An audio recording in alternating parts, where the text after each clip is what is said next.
as we talk about this idea of inviting Jesus, the Lord, to come into these different areas of our lives, it's important, I think, as we acknowledge yesterday, He's the Lord. He's the one who has the freedom, the authority to make the calls, to speak into our lives, to come in and rearrange, to come in and challenge the status quo, to challenge who we are and how we are.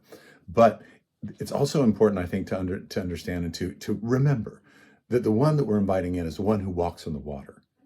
The one that we're walking in, the one that we're inviting in is the one who has the power to change everything. The one who we're inviting in is the one who spoke and the worlds were made. And so let's just remember that. And with John and what he's going through in the book of Revelation, it's important, I think, to be able to come back to that very first vision, that no matter what's going on, no matter how much persecution, no matter how much craziness that is coming over and over and over again, the one who we need to make sure that we're continuing to invite in, the one that we're fixing our eyes on, as the writer of Hebrews says, he's this one. And I turned around and I heard to hear the voice that was speaking to me. And when I turned around, I saw 7 golden lampstands. And among the lampstands is one like the Son of Man, dressed in a white robe reaching down to his feet and with a golden sash around his chest.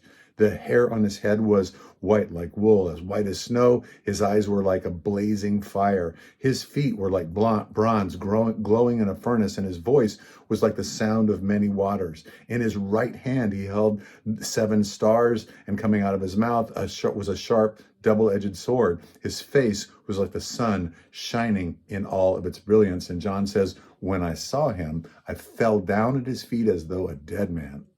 Why? Because Jesus is, and it's what Jesus actually says at the end of that. He said, he says, I am the first and the last. I am the living one. I was dead, and now look, I am alive forever and ever. And I hold the keys to death and Hades. So the one that we're inviting into our, whatever that situation is today, that's the one. He's the one that is now in glory. He's the one that now he holds the 7 stars. He holds the angels. He holds the universe. He holds everything together. He's interceding for you. He's powerful. No one is his equal. No one. And so when we invite him in, we're inviting change at the highest level of order.